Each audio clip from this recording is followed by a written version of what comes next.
अ, बहुत से क्लाइंट्स मुझसे मिलते हैं और पूछते हैं मैम मेरे साथ डोमेस्टिक वायलेंस हो तो रहा है पर मुझे प्रॉब्लम ये है कि मैं एविडेंसेस कैसे कलेक्ट करूं, क्योंकि अगर मैं किसी के सामने भी कन्फ्रंट करती हूँ कि मैं ऐसा कुछ करने वाली हूँ तो मुझे बहुत बुरी तरीके से मारेंगे पीटेंगे। बट अगर मैं सिर्फ कोर्ट में बोलूँ कि मेरे साथ डोमेस्टिक वायलेंस हुआ है और मेरे पास कोई प्रूफ नहीं है, तब भी सिर्फ कह देना तो काफ़ी नहीं है, हमारे पास उसका प्रूफ भी होना चाहिए। तो हम क्या करें, कैसे कलेक्ट करें एविडेंसेस कि हम प्रूफ कर पाएँ कोर्ट में कि मेरे साथ डोमेस्टिक वायलेंस हो रहा है। तो विमेंस के लिए तो मैं पहले सेफ्टी प्रिकॉशंस देना चाहूँगी कि भाई, पहले बात कि आपको कन्फ्रंट नहीं करना है किसी के भी सामने कि आपके साथ जिसके जिसके लिए आप एविडेंस कलेक्ट कर रहे हैं उसको ना बताएं, अपने हस्बैंड को गुस्से में ना बोल दें कि हाँ हम डीवी का केस फाइल करने वाले हैं, जिससे वो अलर्ट हो जाएंगे। ऐसे अलर्ट नहीं करना है, हमें सेफली करना है जिससे आपके साथ ज़्यादा घरेलू हिंसा ना हो।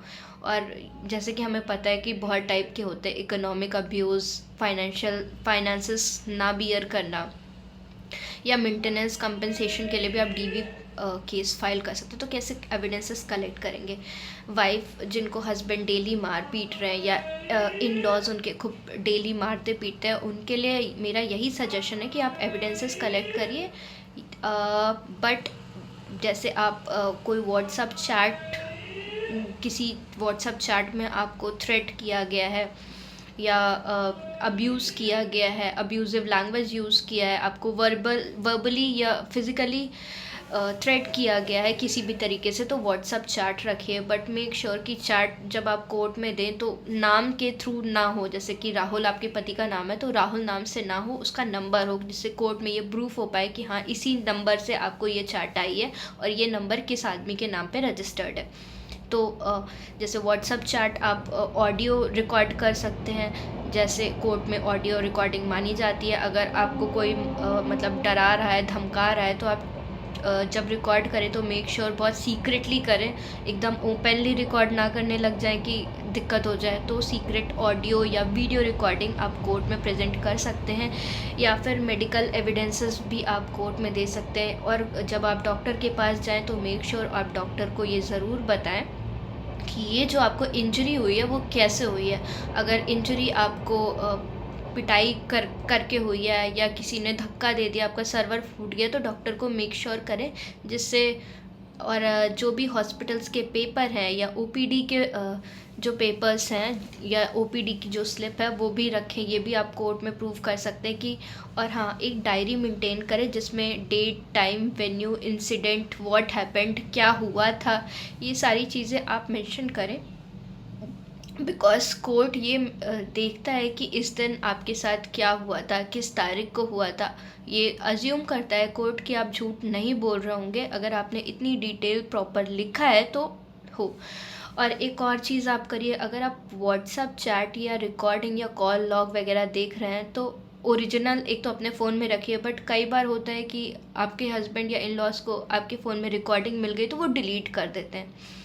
तो पहली चीज़ तो आप गूगल ड्राइव पे डाल के रखिए। दूसरा, बैकअप के लिए अपने किसी ट्रस्टेड फ्रेंड को भी वो रिकॉर्डिंग या वो मैसेज के स्क्रीनशॉट्स भेज दें, जिससे कि अगर आपके फ़ोन से वो मैसेजेस डिलीट भी हो जाएं तो बैकअप में किसी और के फ़ोन में वो चीज़ अवेलेबल हो।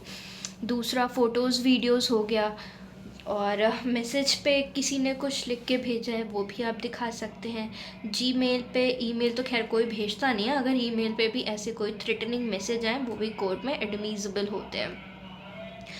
या एसएमएस, कॉल लॉग, थ्रेटनिंग या अब्यूजिव मैसेज डिलीट ना करें कि आप वो एज एविडेंस आप रखें, उसको डिलीट करने की ज़रूरत नहीं है।